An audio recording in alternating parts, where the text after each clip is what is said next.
whether it's Elon or somebody else, what gives you hope about something like a radical transformation of government towards efficiency, towards being more slim? What gives you hope that will be possible? Well, I wouldn't put it that way. I don't think slimness in and of itself is a good thing. What I care about is the relationship to people and its government. So the biggest problem that we have is that we have a complete loss of faith in all of our institutions. I really encourage people. I don't think people can quite understand what the relationship between America and its government was like after World War II and after FDR. Like 90% of the people trusted the government. That's crazy. Like when the president said something, they were like, okay, he's not lying.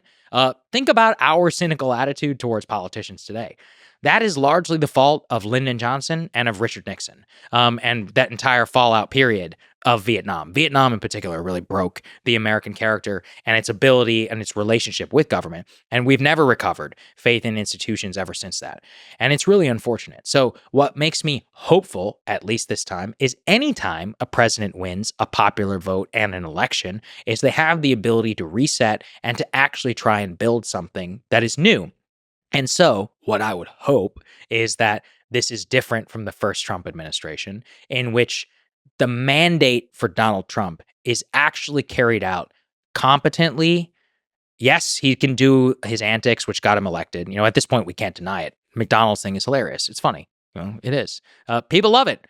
People like the podcasting. People like Garbage truck. the garbage truck. Yeah, exactly. They like the stunts, and he will always excel, and he will continue to do that.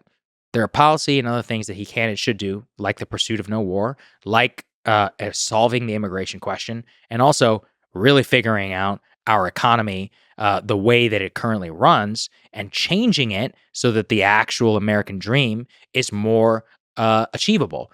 And housing is one of the chief problems that we have right now.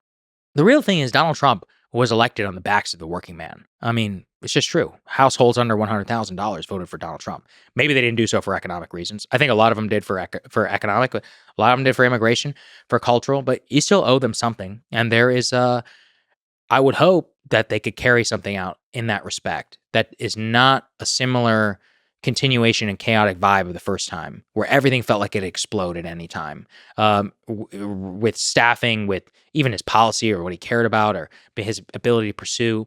And a lot of that does come back to personnel. So I'm concerned in some respects. I'm like, not thrilled in some respects. I'm happy in some respects, but it remains to be seen how he's going to do it.